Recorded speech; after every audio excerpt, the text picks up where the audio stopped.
Hello mga Mars! Sa video nga na ito ay mapapanood ninyo na alas 11 ng gabi ng Martes, April 2 ay nag-deliver pa si Mister ng puto. Biglaan nga ang gawa namin ng puto sa gabing ito ng Martes. Dapat talaga ang gawa ng order na ito ay Miyerkules pa, April 3 ng alas 11 ng umaga. Pero nung umaga ng Martes, nag-message si customer na kung pwede raw ay magpapalit siya ng oras na deliver ng kanyang order. Ang dahilan niya kaya siya nagpa-rebooking dahil nagkamali siya ng pagkaintindi kung kailan talaga yung pinakalakad nila o outing nila. Sa pagkakaalam ko, itong mga puto na in-order niya ay para sa binyag ng kanyang anak, pero nung siya ay nag-message na, ang sabi niya ay para daw sa outing na babaunin nila. Dahil bayad na si customer, so ang option namin dito ay kailangan namin gawin yung puto sa oras na kailangan ng customer.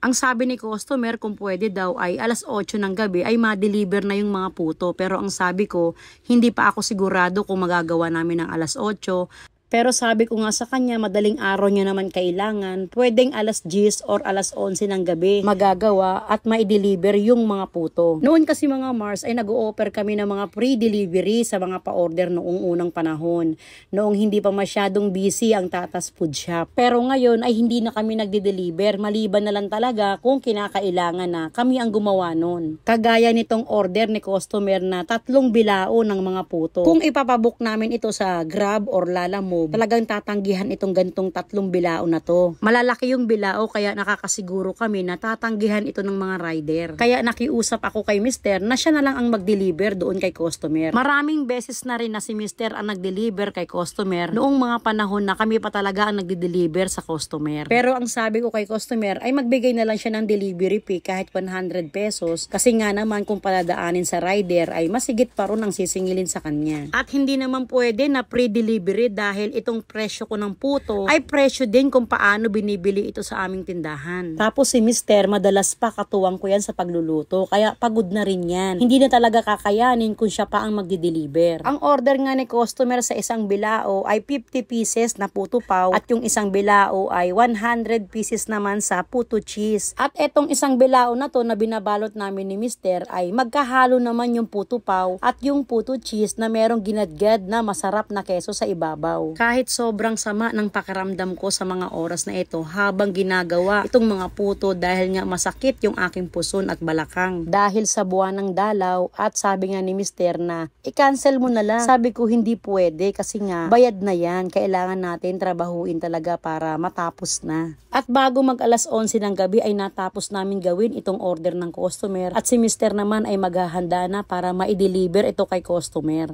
And that's it mga Mars. See you in my next vlog. Thank you and God bless.